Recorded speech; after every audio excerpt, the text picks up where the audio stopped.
with Beth and Stacey. I am Beth Cooper. I'm Stacey Earlywine, and we're our second episode in our new Woohoo! studio. I can't wait. I can't wait to watch this. We're to see how we look. we're just two gals sitting around the kitchen table in this beautiful vintage kitchen, talking about local history. That's right. That's the perfect little description of our show. It just is. two gals sitting around the kitchen table Talking. Yeah, all we need is our coffee cups, which Yeah. we'll add to. We'll be decorating, and we'll put a little something on our table, and we'll get things going on. This is our Yep. first time. It's funny. I called Beth this morning. I'm like, do we have chairs?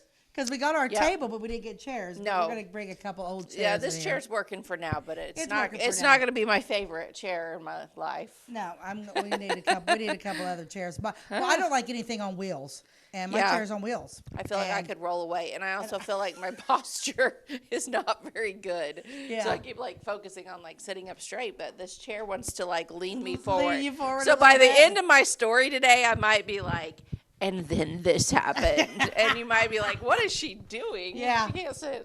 Well, sit I'm the straight. fidgety one anyway. I don't know. always I'm pretty fidgeting and fidgety. Yeah, so we've realized that we need a clock, and we need a monitor. We need mic stands. We need a mirror because we don't know what we look like. We have no clue. I didn't change my lipstick. Hope it's okay. I bet we're fantastic. I bet we look great. Oh gosh, but it's a beautiful day outside Oh my gosh. today. In case you haven't heard, November is my favorite month. And it is now November, and I'm so excited. I got my Christmas decorations out. Everything. Oh my gosh. Shush. Did- Everything is out and decorated, but not the tree, because we do a real tree, so the tree won't go up until after Thanksgiving. Otherwise, it would be dead by Thanksgiving because Okay. those things dry out. But yeah, so the tree is later. But right now, like my living room decorations are out, and I got some of my porch done, but I'm in the midst of doing some more greenery on my porch. Now, are you one that like you'll clear it all out and then just bring everything up, or you like so right now you're kind of Christmas, kind of fall on your porch? Or Oh is everything heavens, up? no! I would never Oh, mix. please, Lord, thank God. No, Thank God. No, the house had to be clean, top to bottom, first of all, and all of the fall taken down, put on the kitchen table, which I then put into tubs, and the children of mine that I love so much carried them down to the basement for me, and then they carry up. I carried up some of the Christmas, but honestly, it's nice hard. having teenage kids that are quite capable of carrying tubs up the stairs Well, yeah, for their because- mother. Yeah, because Saturday when we cleaned up the theater from the From the carnival- haunted Halloween yes, thing. the carnival thing. Yeah, all those tubs had to be put upstairs. Praise God for Matt Lovett and Chrissy Irwin. They both carried those upstairs because I cannot hardly carry anything up the stairs anymore. Yeah. I'm so clumsy. I am too. I'm afraid I'm going to so fall. clumsy. And my And ankles are bad. in our basement, our banister along the wall, like the handrail, has came loose over the years, and so it's real wobbly. So I feel like even if I fall and I grab onto the You're going handrail, I'm still going down. I don't have a handrail going down my basement. Oh. I told Jim, I said I need a handrail. Well, then I couldn't Going down. even do it. Oh yeah, because so I'm leaning up against the wall going Yeah, down. I have lost the ability to take a step down without holding on to something. My balance is terrible. I'm telling you. I don't know what happened to me. I got a I little think it's older. the 50s, the late 50s. Yeah. Things started happening about 55, 56. It's like, when did I become so I think clumsy? part of mine is my bifocals. So you know how that is like, and like, I just need them for reading. The top part of my glasses is actually no prescription at all because I can see fine 20/20, but it's the reading glasses I need. But I wear these so that way I'm not just taking cheaters up and down all day. That's me. I'm a cheater, taker, upper downer. But then when I go to take a step down off of a curb or off of going down my basement steps, it's like everything feels wobbly. Well, That's terrifying. I should probably just take my glasses off when I go down. That's terrifying. I know. I don't know. That makes me nervous. Well, I would be so nervous about that. But I'm just Well, clumsy, period. me but I go too. up and downstairs all the time, our basement stairs. yeah, and because your upstairs. your bedroom My is bedroom's upstairs. because I refuse to give it up because it's huge. I Yeah, love it. you I'm have not a coming nice downstairs bedroom. yet. Let's see what else is happening. I had something else on what I was going to say, and I can't remember what it was. Okay.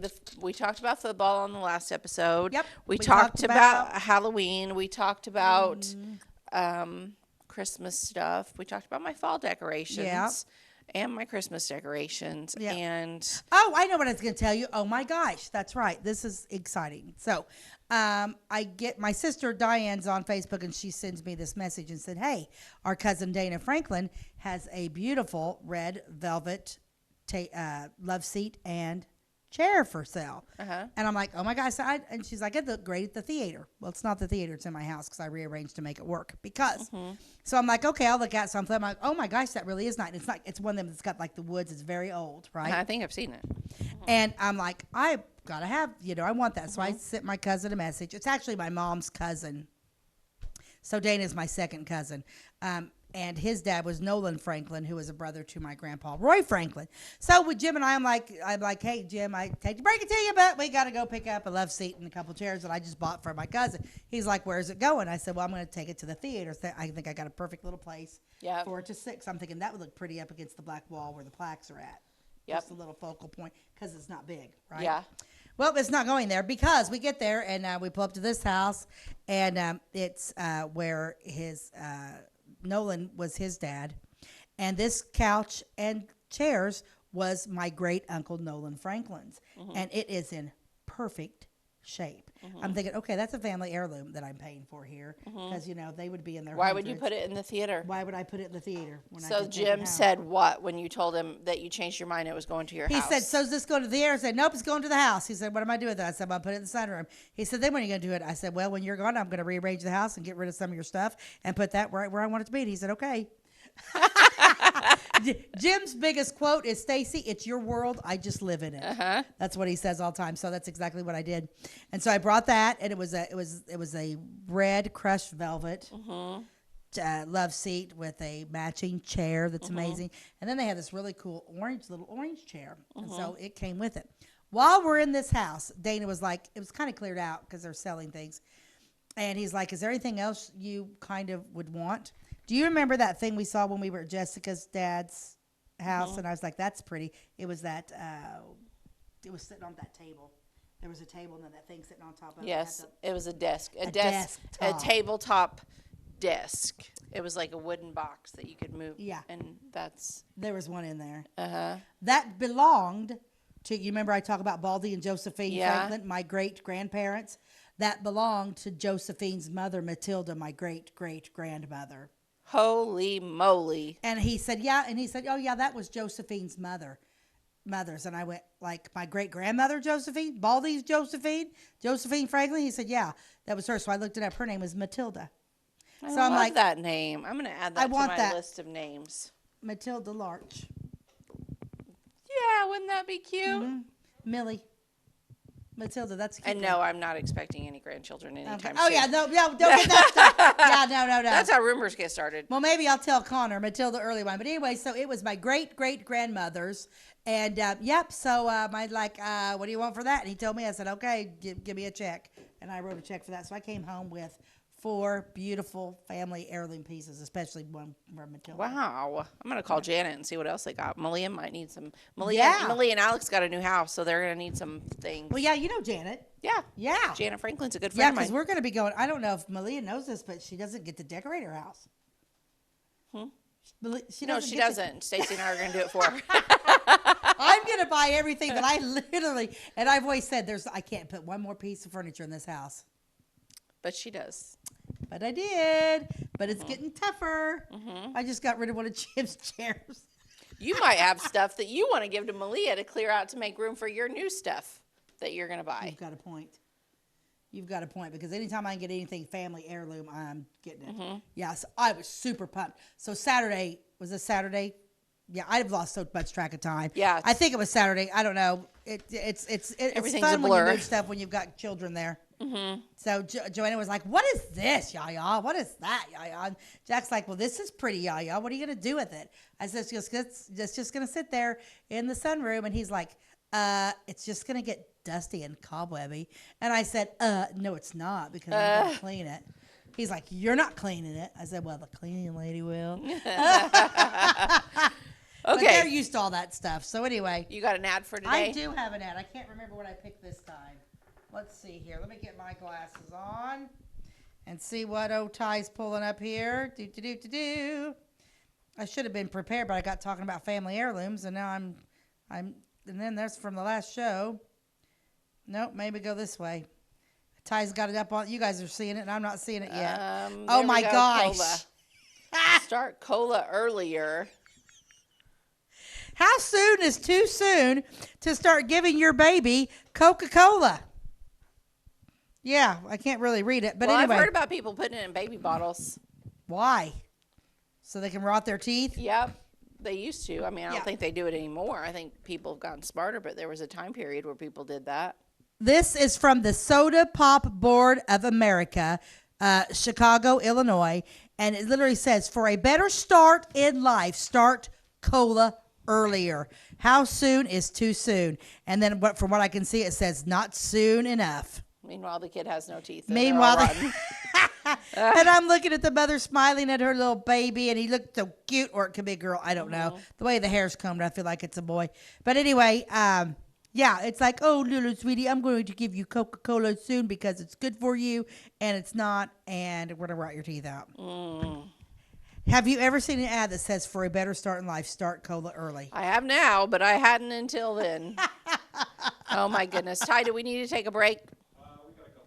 Okay. Yeah. Well, I think I'm going to go ahead and launch into my story You've got because a lot to do. I feel like it's a big one to cover. So today go ahead. I'm going to talk about Howard Carroll Bayler, Carroll Bayler. He was the state's attorney in Clay County for many years. He's John Bayler's dad.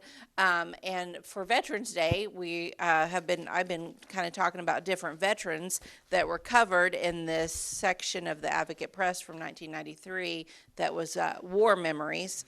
And this story was written by Carroll Bayler himself. This is in his own words, and it's about World War II. And then I have some other notes. John and I had a little interview with John, and I got some other information about it that I can, add tidbits to. But it's firsthand account of his experience in World War II, and it is quite the story. So Ty, just give me a signal when my couple minutes is up. But he starts off by saying, on October the 15th of 1941, I became a member of the United States Army. I never knew anything about the Army, but beginning on that day, it was a different world. The next morning at 1 a.m., we arrived at Fort Sheridan and were issued our towel, toilet articles, etc. Also, we were issued a uniform and a helmet like they used in World War I, which I thought was interesting because this was World War II. So they were given like World War I. Apparently, like all the World War II stuff really hadn't been made yet or something. I don't know. Really? The same morning where we arrived at 1 a.m., they got us up at 4 a.m. to teach us how to make our bed the Army way. Wouldn't that be nice? 3 hours sleep, now hop up and make your bed the Army way. And bounce a quarter off of it. That same day, they lined us up at the barber shop, and each one received a 2-minute haircut. A sheep shearer could have done a better job, but when we left the barber shop, we were all equal with no hair. Wow. From Fort Sheridan, we went by train through Des Moines, Iowa to Fort Still, Oklahoma. The kitchen where they cooked the meals was a baggage car with a stovepipe sticking out the door and a fire brick in the center of the car with a sheet of steel on top of it to cook on. Okay, so that's how he starts off the story, and it just gets better from here. So we'll take a quick commercial break, and then we'll be right back with the more of his story. This is Christy, inviting you to wrap yourself in lasting luxury at Carnaby Square. We specialize in one-on-one customer service, high quality, head-turning, on-trend fashions, footwear, accessories, and a complete line of Brighton leather goods and jewelry. If you want to nix fast fashion and invest in a true-to-size, ethically manufactured wardrobe that you'll wear for years, it's time to treat yourself at Carnaby Square in downtown Fairfield. Briscoe Surplus Sales on the northeast edge of Flora is your one-stop do-it-all shop. Looking for rugged boots and footwear from great brands like Lacrosse, Rocky, and Carolina? They're there. How about top-notch small engine parts and service? Briscoe Surplus Sales has it. Whether you're wiring your switches or switching your wiring, Briscoe Surplus Sales has the solution and the know-how to help you get the job done right the first time. Briscoe Surplus Sales, your one-stop do-it-all shop. We like technology at Flora Savings Bank. Here's what you can accomplish in our mobile banking app in less than 30 seconds. See account balances in your transactions, set up an account alert, make a transfer between accounts, get an alert text message about your transfer, pay a bill, turn your debit card off and then back on. It all happens in the palm of your hand with our free My Bank To Go app. Search My Bank to Go in the App Store or Google Play and give mobile banking a try. Flora Savings Bank, member FDIC, and equal housing lender. Welcome back to By the Way with Beth and Stacey. We're talking about Carroll Bayler's experience in World War II for Veterans Day, which is coming right up. We're talking about some veterans things and what a story he had.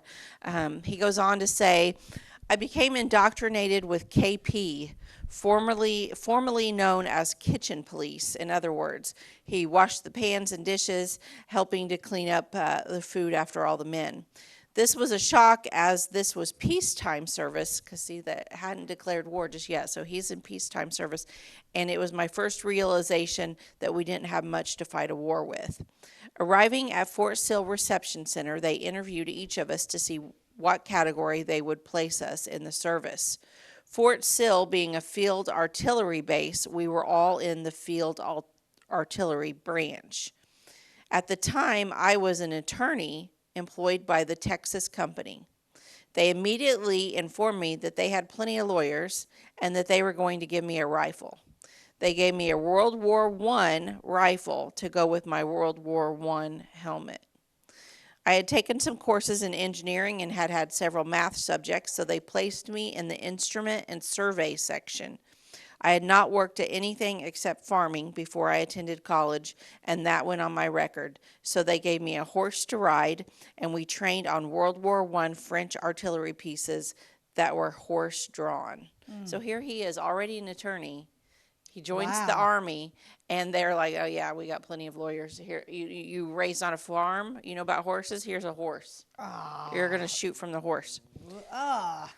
After 13 weeks of basic training, I went from Fort Sill, Oklahoma to Fort Bragg, North Carolina, to the 97th Field Artillery Pack. PAC, P-A-C-K, meant that one artillery gun was broken down into 6 pieces, and each piece was put on the back of 6 mules, each mule being led by a soldier. The PAC artillery was a 75 millimeter howitzer.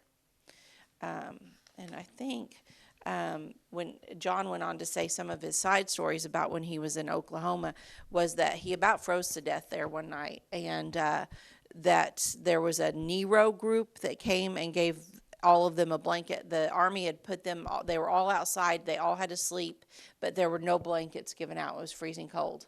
So this other group, known as a Nero group, I don't know what that means, but came along and gave him a blanket, and that's what kept him from freezing to death.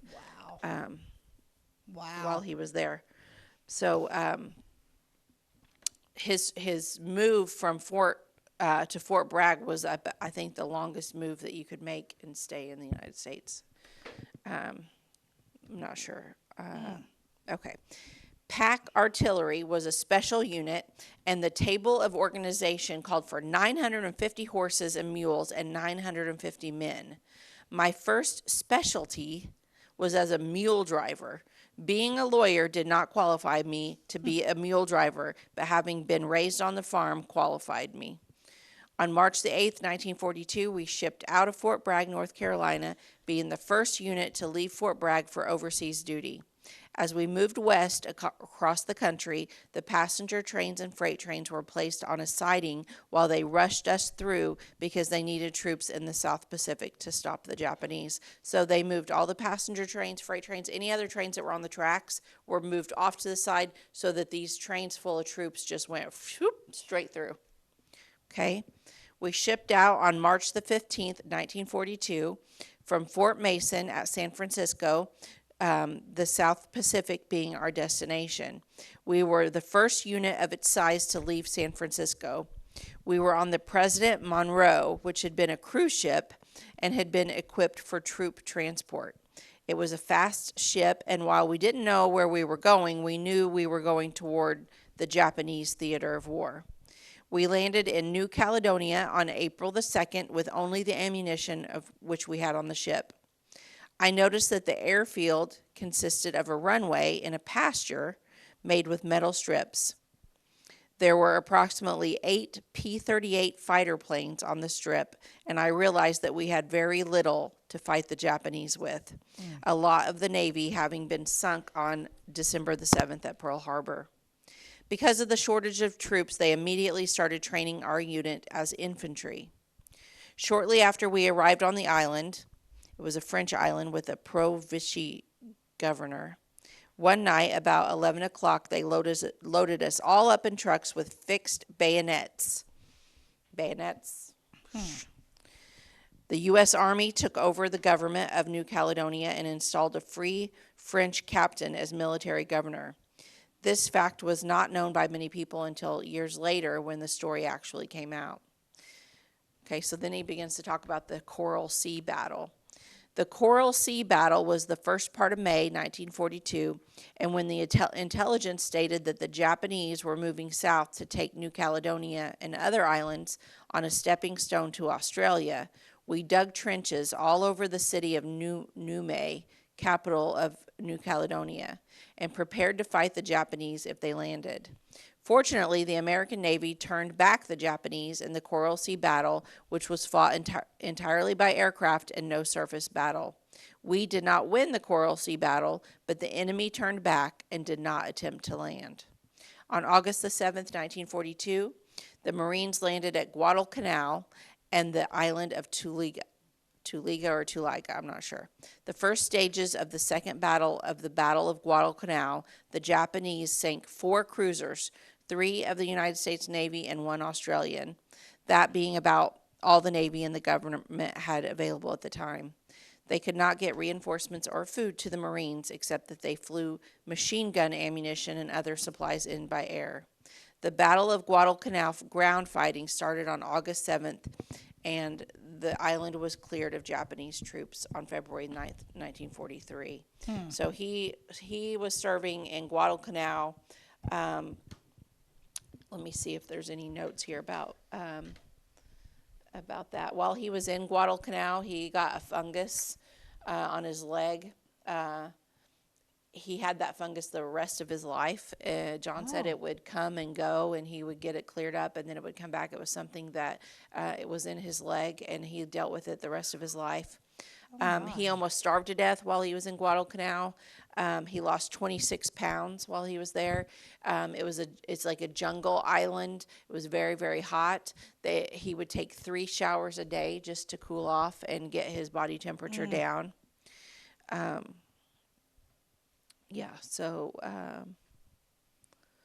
me see if there's any other notes on Guadalcanal before I move on to this story. So, okay, so Ty, just holler at me. I know I'm probably getting close again. Okay. Oh, 5 minutes. Okay. The American Division was brought into Guadalcanal on October 11th, 1942. It derived its name from American and Caledonia, which was and is the only division in the United States Armed Forces having a name and not a number. Our unit, the 97th Field Artillery, was a jungle and mountain fighting unit and was attached to the American Division, a part of the 19th Corps. Let's see. I'm reading.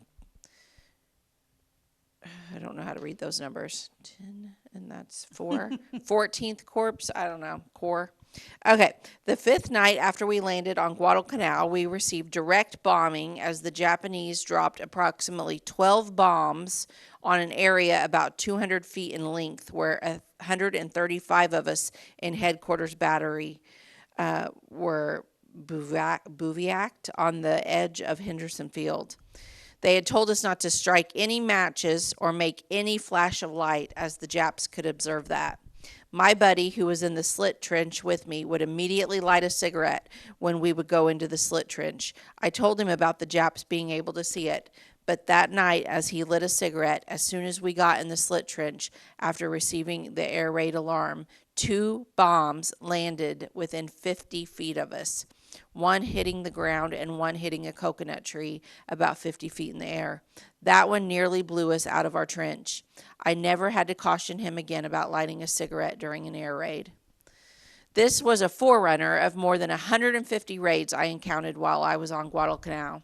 They were bombing the island the morning we landed, and the night before I left to return to the States, they were bombing us that night. The Jap bombers had two methods to their bombing. They would drop the bombs in a pattern, or they would drop them one at a time as they flew overhead. You could hear the bombs coming toward you, and you hoped that they would skip the trench where you were. We were close many times, but never received a direct hit. One bomb landed in a pen where we had the mules, broke the leg of one of the mules, and cut the tail off of another one. This really made us mad because the mules were very good soldiers and up to that time did not know any fear, but they, like humans, became nervous after receiving a direct hit. The supplies and equipment of the unit on the front line were around Henderson Field. The Japanese bombed the area almost every night. The bombing would start at 8 o'clock, and they would come back at 10 o'clock, then again at 2 o'clock, and then the last bomber would return at 4 o'clock while they still had the cover of darkness. Dr. Pepper was a well-known drink at the time and was advertised for drinking at 8, 10, 2, and 4. Sometimes this bombing would consist of only one bomber. It had a funny sound in the motor, and it was called Maytag Charlie. Evidently, their plan was to see that the American troops did not get any rest, and they were successful in this. There was a shortage of everything. My unit, if not needed in firing of the guns, was infantry at night. They would give us 2 chocolate bars, and we always carried 2 canteens of water and 2 extra bandoliers of ammunition. That was 50 rounds each, in addition to our 100 rounds carried in our rifle belt. We had no trenching tools, and if we wanted to dig in, we had to use our helmet. The soil was such that you could not dig below 8 or 10 inches before you would hit solid rock, so the trenches were flat in the ground. Can you imagine laying just only 10 inches buried into the ground trying to avoid these bombs that were coming constantly No, I for cannot. for months on end? I can't imagine anything these guys go through. I know. It's It just really beyond puts, anything and that's I why can I'm sharing this, comprehend. because it puts it into Wow. perspective what the men and women who have served our country have went through for us to stay free. Ugh, man. The conditions were terrible because of the mosquitoes, which were very poisonous and caused malaria. The shortage of sleep and rest resulted in many non-battle casualties. On January the 25th of 1943, there were approximately 10 fighter planes at Henderson Field for the protection of the troops. However, we had heard on the radio 2 days previously that the American troops had air superiority in the South Pacific. On the afternoon of January 25th, 1943, the radar picked up 75 Jap bombers coming in to attack. Captain Joe Foss of the Marines took off with his 8 Navy planes and 2 Army planes to stop the force of the Japanese coming in with fighter escort. We were all in our dugouts and foxholes waiting for the raid to come in. After 2 hours or so, we were given the all clear, and we found out that Joe Foss and his 10 planes were no match for the Japanese, so he ran in and out of the clouds and would not fight with the Japanese fighter pilots. But they kept chasing him and finally ran low on fuel and turned around and did not drop bombs on Guadalcanal that day. He was given the Medal of Honor that day as a fighter pilot who had accumulated about 6 weeks of shooting down Jap planes. So he just kept him on a chase all through the clouds just to keep him from bombing Guadalcanal that day. But anyway, we're going to take another commercial break, and then I'll come back and finish up this story about Carroll Bayler. At Clay County Hospital, we are dedicated to providing quality care for you and your family. Our skilled medical team is committed to your well-being, ensuring that you receive the personalized attention you deserve. From filling your prescriptions at our state-of-the-art pharmacy to a visit with our compassionate behavioral health providers, we're here to support you every step of the way in your journey. Experience the difference at Clay County Hospital, where your health is our priority. Clay County Hospital, complete care, start to finish. Tomorrow. Some fear the uncertainty it brings. Some trust the promise it holds. At Grinnell Mutual, we are always looking forward to tomorrow, growing and innovating. So even if the plans you have for the future aren't the same as the plans that the future holds for you, you can be ready. Because we'll be ready, like we have been for over 100 years. Trust in that. Trust in tomorrow. Talk to your mutual agent today. Your local agent is on the square. Louisville, Clay County Farmers Mutual Insurance. At Clay City Banking Company, we're all on the same team, regardless of zip code. At home, work, school, or across the country, you can be part of our team with our cutting-edge mobile banking products. From your hand, you can check balances, transfer money, make deposits, and pay bills. Looking for a loan? We've got you covered with our mortgage, agriculture, commercial, and consumer loans. Join our team today. Clay City, Flora, Louisville, and Fairfield banking companies. We're the hometown banks, member FDIC, and equal housing lender. Welcome back to By the Way with Beth and Stacey. So today we're talking about Carroll Bayler and his service in World War II. We've been talking about his service in Guadalcanal, which was in the Pacific Theater. I do have a picture of him, and I got three, I think. This one here is him and his wife. I think before the war. I think is that what that one was labeled? That one was before the war. Yeah, so Carroll Bayler was an attorney. He went on to become the state's attorney in Clay County for many, many years. He's John Bayler. Many of you know John Bayler that helps Smitty, takes pictures all over town.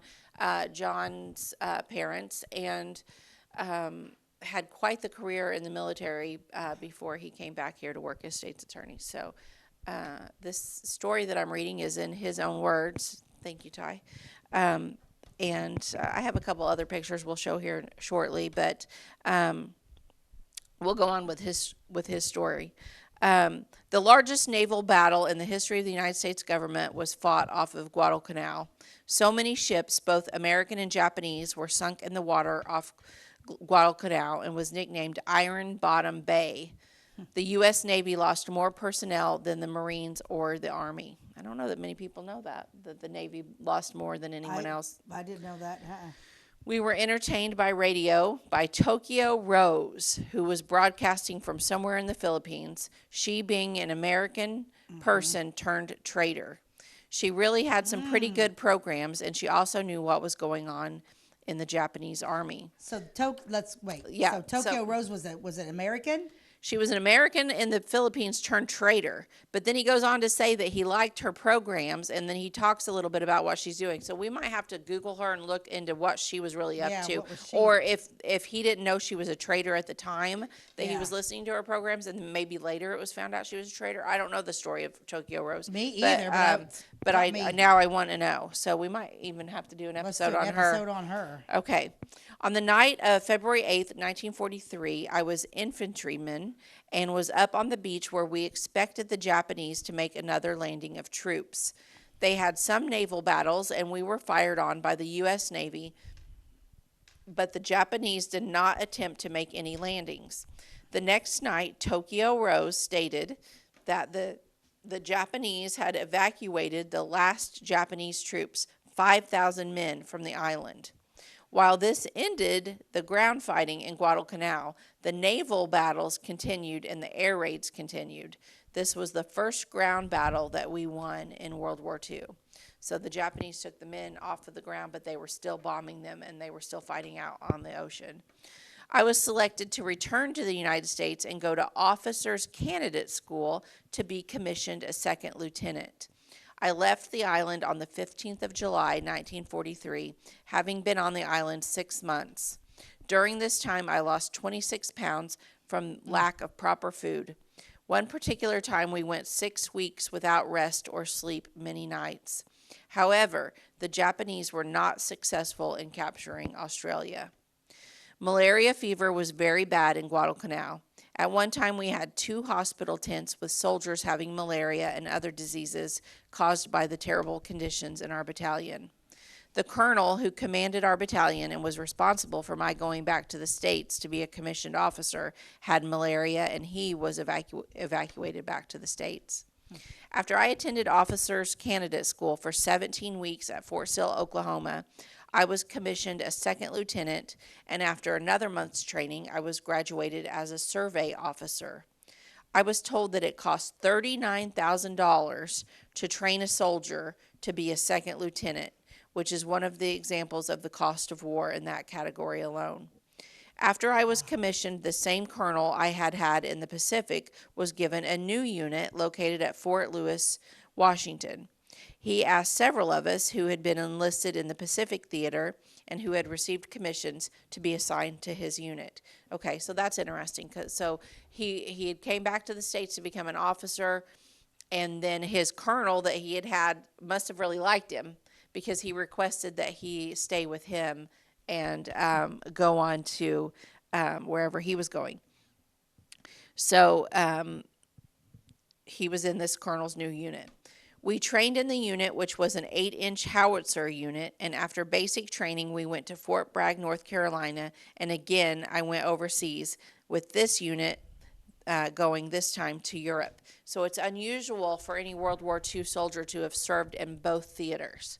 So he served in the Pacific Theater in Guadalcanal, and now he's going to the European Theater. So, this is highly unusual. First of all, that he lived through the first part, became an officer, and then is going back again, and this time going to Europe. He says, we were part of the 5th Army and made the Rhine crossing. We fought through the Ruhr Valley, which had a large manufacturing place for German arms. After making the Rhine crossing, the next battle was Central Germany, and at one time we encircled and took 370,000 German prisoners. What? Before the crossing of the Rhine River, we laid down the largest artillery barrage in the history of the U.S. Army up to that time. By that time, we had had World War II weapons and World War II helmets. We had sufficient food to eat, so things are a little better. He's got food to eat, and he's better protected. In my unit, I was a forward observer working on the front line with the infantry and directing the artillery fire on the enemy. At the Rhine River battle and the battle for Central Germany, the Germans had plenty of aircraft but did not have fuel to fly the aircraft. They had an artillery piece which was very accurate. In Guadalcanal, there were no towns or villages on the island. But in Europe, we had to fight through towns, which were very densely populated, and Germans used the church steeples to observe us, and we used the church steeples to observe them. We also had armored divisions in Europe. We did not have any armored divisions in the South Pacific, where we had very little to fight a war with. The direct opposite to Europe, where we had everything we needed to fight a war. The Battle of Central Germany was the last battle in Europe. Very few people had the experience of being in the first ground battle we won in World War II, which was Guadalcanal, and the last battle, which we won in Europe, Central Germany. I did not ask for that unusual experience, but since I lived through all of the battles I was in, I have never complained, for I was more fortunate than a lot of others. I finally returned from Europe on Pearl Harbor Day, December the 7th, 1945. I remained in the Army Reserves and finally received my discharge from the U.S. Army on October the 15th, 1968, having served 27 years. 27 years. So he came back on December 7th, 1945, and then Carroll Bayler passed away on December the 7th of 1999. So December the 7th was a day for him. Some of his memories that he shared with his family through the years was about when he went under the Golden Gate Bridge when he was very first leaving to go to Guadalcanal, and they sailed out of San Francisco, how incredibly seasick he got going under the Golden Gate Bridge. You're not even out of it. Yeah. And how sick everyone on the ship was, and how that was just a horrible journey. Yeah, and how do you get over that? Get off the boat. Yeah. He did come home to get married. He was supposed to arrive by train at the Florida Depot station. His wife went out, was supposed to meet him there 3 days before the wedding. Turns out he was delayed. He did not get home until the day of the wedding. And she went to the Florida Depot and met him on those bricks that we all We all take prom pictures there, and she met him there and got him off the train. And one thing that she said to John was that he was as green as his uniform. She could not hardly tell the difference between the uniform color and his skin color. That's how bad he looked. Oh my God. Uh-huh. That's crazy. Yes. When they lived in Fort Bragg, his mom he was serving, his mom was at Fort Bragg. There was a hurricane that came through. This is South Carolina. She didn't really know anybody. He was actually had to stay at the fort, I think is what John said. He had to stay at the fort. She didn't have family there or anything, but didn't really have anywhere to go. She rode out that hurricane alone by herself in that apartment, which I think would have been terrifying. That would have been awful. Yeah, because he had to stay on base. So, he came home from Guadalcanal, went to officer school. They got to see each other. He left again for Europe, and John said that his mom was just sure she would never see him again when he left for Europe. Because, one, he already lived through so much of the war, survived, and got to come home. And then she didn't think he would have to go back overseas. She thought he would be stationed homeside, like at a base somewhere. Already served in World War II. Like, nope, he goes back, and this time he goes to Europe, and she tells him goodbye, and she thinks I'll never see him again. But That's so he sad. came back. He came back. Yeah. When he was in the European theater, he was behind enemy lines the majority of the time. Oh, gosh. Yeah, and it's like when people don't understand what you're saying, behind enemy line, you're not you're barricaded down. Yeah, he told John a story about when he was sleeping along the side of these railroad tracks, and on the very other side of the railroad tracks, which railroad tracks are what 4.5 feet wide or something. Yep. He was just butted up against one side of the track, and on the other side, Germans were walking. Patrolling that track and looking for Americans, and he was right there. And he was right there. And John said, "Why didn't they kill you?" And his dad said, "They were as tired as I was." I don't think exhausted. To everyone was too exhausted at that point. It was like they might have spotted him, but it's like they didn't have the energy to kill him, to deal with it, to do just kept going. Do you have any more pictures of? John I do. Bayler you want to show? I do. Let's look at another one. Okay, this was of a castle that he took. Is he in that photo as well? I don't think so. I think it's a picture of a castle. Oh, okay. Okay. Oh, that's a good one. Oh, yeah, that's a good one. That's Carroll Bayler in his uniform during his service. And, he was almost labeled MIA, missing in action, at one point. Oh, really? They were just getting ready to send a letter out to his wife, and he made it back to the aid station right before they sent the letter. A shell had went off nearby, knocked him unconscious. I think he had a concussion and everything, but he managed to stumble back into the aid station. But they were going to consider him MIA. That's how close it was. Wow. It was. Is just that he was just right there, and it just he missed it. So yes, like I said, God's hands is in some Yep. things. Yep. was that the last? There's some more, but we need to take We need to take a commercial break. So okay, we'll be right back. Since 2004, Ed Lewis Trucking has been moving America forward. Family owned and built on values that matter. Reliability, hard work, and service you can count on. From dry van freight to dump and hopper bottoms, plus top-tier truck maintenance in their state-of-the-art shop that's open to all truckers, not just their own fleet. They're growing stronger, expanding with their recent acquisition of McKinney Trucking, but never losing sight of what drives them. It's Ed Lewis Trucking, family-driven, service-proven. Call Ed Lewis Trucking at 618-686-3555. My name is Robin Stanford. I own Stanford Marketing. It's a promotional products business along with an embroidery business. And we do custom hats, t-shirts, anything, you name it, we can make it. People like that we do stuff in-house and we can actually make things here and that we're not contracting the work out to other places. We never say no. We always try to find a way to do it. If anybody can do it, we can do it. We are hardworking women, that is for sure. Come to Stanford Marketing in Florida for all your custom and promotional needs. Give me order lumber. Doors, paint, windows, electrical, plumbing, and much more. Oh yeah, give me all your guns too. John Lucas. What? You better be dreaming about all the stuff we sell here at Zink Building Center. Oh, I would. Zink Building Center in Louisville on Route 45. It's a cool place. Welcome back to By the Way with Beth and Stacey. So today we're talking about Carroll Bayler and his service during World War II. We read in his own words what he had sent into the Advocate Press for Veterans Day 1993.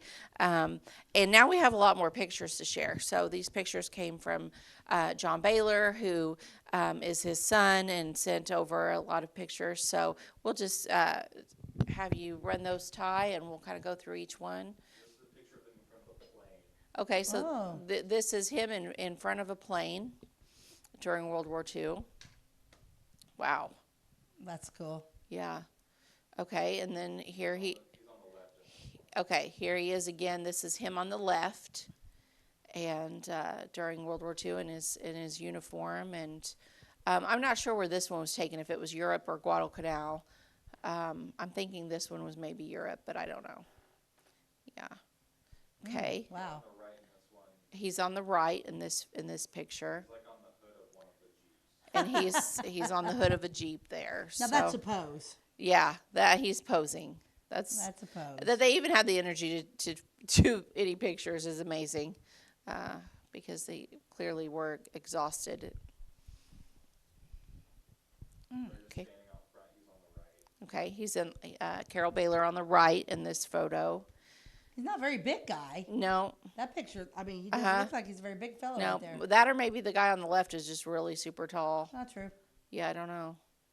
I don't ever remember meeting Carroll Bayler, but I don't remember meeting him. Yeah. Okay. Okay, so now there it looks big. Yeah, maybe he was just standing next to a really tall guy. So this one, now he's standing next to a really short guy. Yeah, here he is. He's on the right in this photo. Yeah, what a guy, though. And he went on to have an amazing career in Clay County, which I would like to talk about maybe some other time in the future, just on his career as state's attorney and all that he accomplished here, and the cases that he dealt with, and what he, murders and assaults and all of the things he had There's a close case that happened in Clay County I'd like to see opened up, too. Yeah, that he was involved in. Absolutely. So let's keep going. And this is him in Europe during World War II. So, that's a cool picture. Yeah. Oh, I like this one. That's a good picture. Mm-hmm. And I do see a resemblance here between him and John. Mm-hmm. Yeah. Yeah, there definitely is. Okay, and this one. Doorstep. And this was in Europe, too, I believe. I don't think that was at home. But what do I know? It could have been. Does it say a location, Ty? I can't tell. It looks like German. Looks like German, yeah. This is in Germany. Germany's a beautiful country if you've ever been. It's absolutely stunning. Yeah, okay. Oh, wow. Here we have another one. I can't tell what this says, but it's Mary and Carol. Okay, Mary and Carol. And I believe that was John's mom. Is that right? I think her name was Mary. It is. Mm-hmm.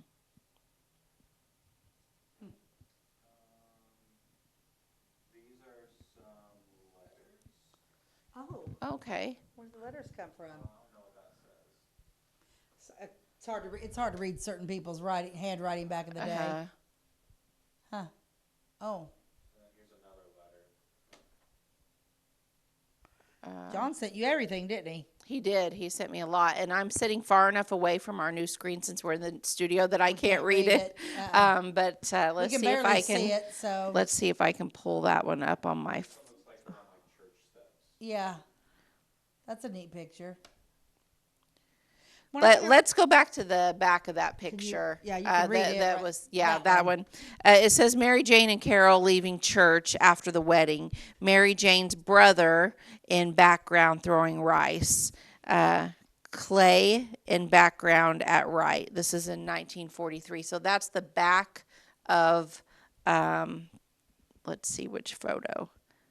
See, they're kind of not in order coming up on my phone. Oh, the wedding picture there as they're coming down the stairs. So that was, this photo here. So, that's so fun. They're throwing rice and. Oh, that's a great picture. Yeah, And this is the church, I believe, it looks like the Methodist church, the one on West 3rd, the little one.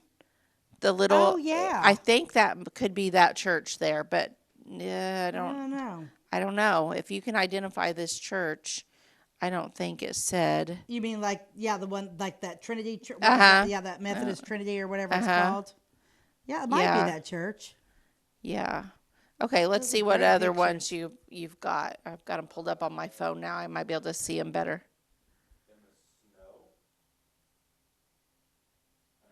Oh. Yeah. That's Yeah. a good one. Wow, it looks freezing there. I think this is the one where it says he's in his Calvary outfit on the back. Yeah. Oh, that's a good picture. Okay. Yeah. Somewhere in Germany. Yeah. What destruction. Wow. Wowzers. Yeah. Okay. And then wedding That's day. their wedding Look day. at that cake and that old cake plate. And what are they? They're trellis. It's a trellis, isn't it, with ivy on it in the background? Yeah. Yeah, what a handsome couple. Yeah, her dress is so pretty. Now, what did Mary do? Was she stay-at-home mom, or do you know I what Mary don't did? know. I'll have to ask John the history not on his sure. mom. I'm not sure, but I imagine she I don't probably. think he's really ever talked too much about. He always talks about his dad, but I haven't really heard him say too much about his mother. And she outlived Carol. What's this one? So this is another wedding picture. Wonder who stood up with him. It says wedding photo with attendants: Mary Hayes, mom, dad, uncle Clay. Huh. Uncle Clay. It says dad's something. Maybe dad's best man. Okay. So Uncle Clay and then Mary Ann. Is that what you said? Mary Hayes. Mary Hayes. Mary Hayes. Mary Hayes and Uncle Clay. How fun. Okay. Those pictures are Yeah, great. that's great. Thank you, John, for sending all that in. Yeah, that was awesome. Appreciate that. That was great. Yeah, very nice. So, what a story, huh? Like, in his own words, everything, that not just him, but all the men that were serving with him went through. And it sounds like the conditions, especially in Guadalcanal, were really poor. Very poor. It seems Terrible. And, we just all take for granted our warm showers at night and our Comfy air-conditioned beds. buildings and, and our freedom. Like walking outside, not getting shot. Yeah, there's a lot, There's a lot to that be said for this. absolutely. I So- hope that's something that we continue on as Veterans Day, and I hope, 20 years from now, people still really understand how important all this is. This is definitely something that I don't want to see lost. Right. Well, this paper, this is paper's a treasure, fantastic. a treasure of stories. Many of these men wrote it in their own words, and they're no longer with us. So the fact that the Advocate Press thought to do this in 1993, I don't know if they did it in other years. This is the only copy of it I have. But it is a treasure, and I'm actually having John make a copy of this. I'm keeping the copy, and I'm giving him the original. His dad's story in his own words is in this, and John deserves to have it. Definitely. What a cool story. I don't know how much time we have left, Ty. 5 minutes, okay. We've talked about some of these other soldiers that are in this. So some of them, there's stuff in here about Pat Overstreet. And this is pretty cool. So we talked about Charlie Overstreet, who served in World War II and was such a great photographer, but his son Patrick Overstreet went by Pat. He served in 3 different branches of service. That's impressive. That's pretty impressive. And this little story says Patrick Overstreet, son of Charles and Katie Overstreet, has served in 3 branches of the armed service. He served 4 years in the U.S. Air Force from November 1971 to August 1975. He was discharged as a sergeant, and while in the Air Force, he was in Okinawa and Thailand. He returned to college and received his bachelor's degree at Western Illinois University in Macomb. And he entered the Navy in August of 1979, where he was on the admiral's staff in Hawaii and honorably discharged as an ensign, I don't know how you say that, in November of 1981 in Athens, Georgia. And then, as this was written in 1993, it says he is now serving in the U.S. Army National Guard in Athens. He has made 2 training trips to Norway, and he is an employee at Athens Regional Medical Center. So that's interesting. yeah. I've never known anybody to be in 3 different, 2 branches, not even, let alone 3. Yeah. So he did the Air Force for a bit, and then he came back. He went to school, then he joined the Navy. He did that for a bit, and then he joined the National Guard, which is Army. Wow. So, well, you have to be. The Air Force is tough. You have to be highly intelligent to make it the Air Force. So that's impressive. Yeah. And the Navy too, and I didn't send these pictures in because I didn't know I was going to do it, but there are pictures of him in his Air Force uniform, then his Navy uniform, and then his Army National Guard uniform, and very cool that's pretty neat. Yeah, thank you for his service as well. Pretty Curly neat. Belt, we talked about him. Charlie Overstreet, all of these were great names, and this one's way too long to read, but all great names in Clay County's history of men that served. Yeah, I highly recommend that people go up to the library park and look at the memorial that we have there. Absolutely.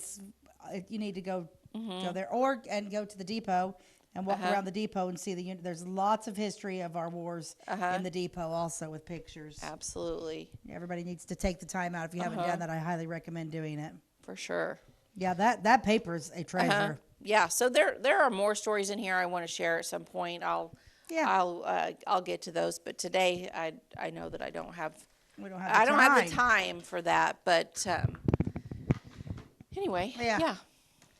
That is crazy. I just can't even fathom being there, and I'm such a big baby. I'm a big baby too. I'm a big baby. I get upset when there's mosquitoes out. And these are all huge and carrying diseases, and you haven't slept in 6 weeks. Yeah, it would be awful. Or eaten hardly anything. Oh my gosh. Yeah, starving to death, freezing, burning up. Yeah, no thanks. Dehydrated, bugs, people trying to kill you. Yeah, not cool. Not cool. Thank you for the men who served during that time.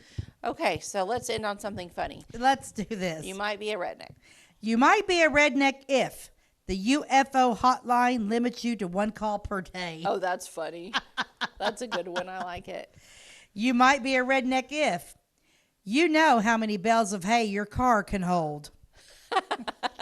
Straw bales. You were moving around straw bales for the Halloween Exactly. haunted theater.